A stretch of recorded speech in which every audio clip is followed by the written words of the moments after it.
প্রত্যেকটা মানুষের মধ্যেই কোনো না কোনো বদ অভ্যাস থাকে, সেটা হুজুর থেকে ধরে একদম মজুর পর্যন্ত, মানে সমস্ত শ্রেণী পেশার মানুষের মধ্যেই কোনো না কোনো বদ অভ্যাস থাকেই।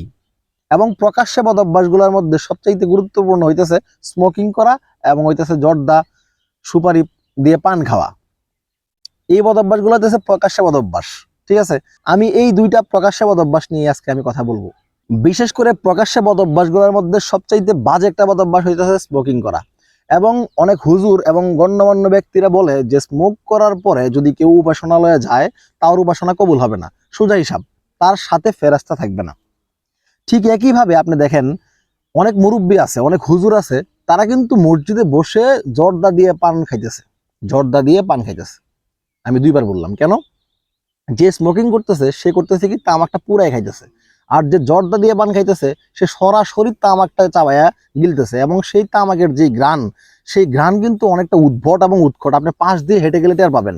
এবং এইটাও ঠিক, কোনো সুস্থ মস্তিষ্কের মানুষ যত বাজে অভ্যাসই তার থাকুক, একজন স্মোকার কখনো একটা মসজিদ কিংবা মন্দিরের পরিবেশের আশপাশে চারপাশে সে কখনো স্মোক করবে না, বা সে স্মোক করে সাথে সাথে কোনো উপাসনালয়ে যাবে না।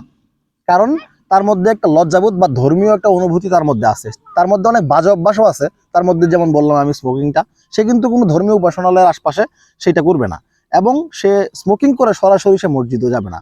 ঠিক আছে, কিন্তু হুজুরদের হিসাবটা আপনি দেখেন বা বিভিন্ন মুরব্বী মানুষদের হিসাবটা দেখেন, তারা মসজিদের বারান্দায় বসে, মসজিদের ভেতরে বসে তারা তামাক দিয়ে সেই তামাক সরাসরি চাবায় এসে তারা খাইতেছে। ফেরেশতা তো তার আশপাশে আসা দূরের কথা, তার দেখলেই দৌড়ানোর কথা।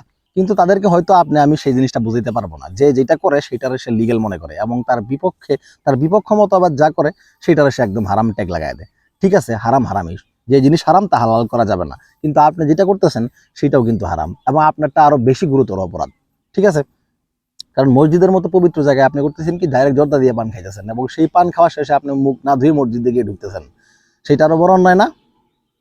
এই ক্ষেত্রে আমাদের করতে হবে কি, তামাকজাত সমস্ত পণ্যই আমাদের নিষেধ করতে হবে, যেহেতু সেটা হারাম, হারাম জিনিস হারামই।